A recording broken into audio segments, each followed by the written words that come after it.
She wants you. Jim Heron lifted his eyes from his Budweiser. Across the crowded, dim club, past bodies that were clad in black and hung with chains, through the thick air of sex and desperation, he saw the she in question.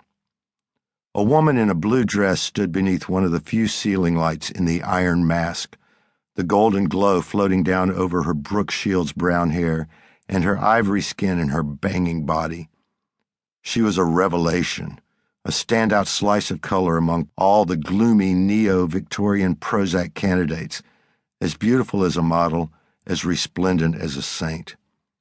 And she was staring at him, though he questioned the wanting part.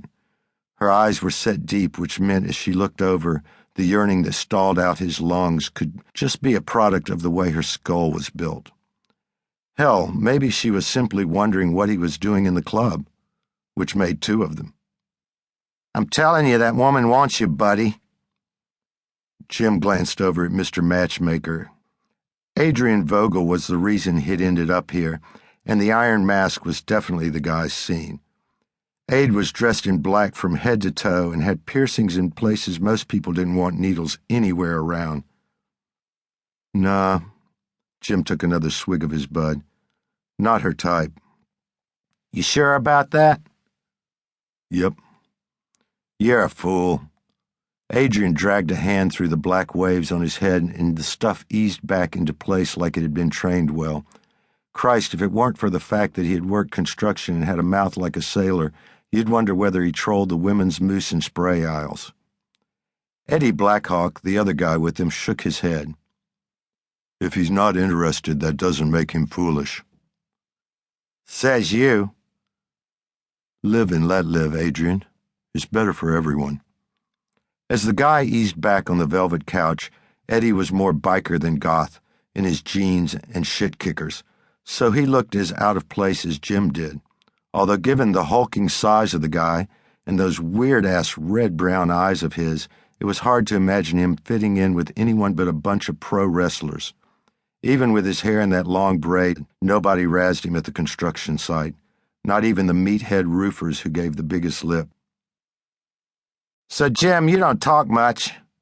Adrian scanned the crowd, no doubt looking for a blue dress of his own.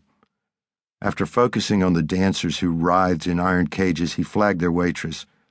And after working with you for a month, I know it's not because you're stupid. Don't have a lot to say. Nothing wrong with that, Eddie murmured. This was probably why Jim liked Eddie better. The SOB was another member of the Spare Club for Men, a guy who never used a word when a nod or a shake of the head could get his point across. How he had gotten so tight with Adrian, whose mouth had no neutral on his stick shift, was a mystery. How he roomed with the fucker was inexplicable. Whatever, Jim had no intention of going into all their hows, whys, and wheres. It was nothing personal. They were actually the kind of hard-headed smartasses that he would have been friends with in another time, on another planet. But here and now, their shit was none of his business, and he had only gone out with them because Adrian had threatened to keep asking until he did. Bottom line, Jim lived life by the code of the disconnected and expected other people to leave him to his I am an island routine. Since getting out of the military, he had been vagabonding it, ending up in Caldwell only because it was where he'd stopped driving, and he was going to hit the road after the project they were all working on was finished.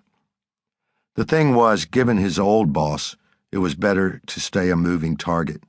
No telling how long it was going to be before a special assignment popped up and Jim got tagged again.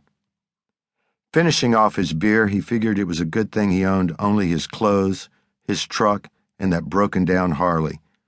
Sure, he didn't have much to show for being 39. Oh, man, the date! He was 40. Tonight was his birthday. So I gotta know, Adrian said, leaning in. You have a woman, Jim? That why you're not picking up blue dress? I mean, come on, she's smoking hot. Looks aren't everything.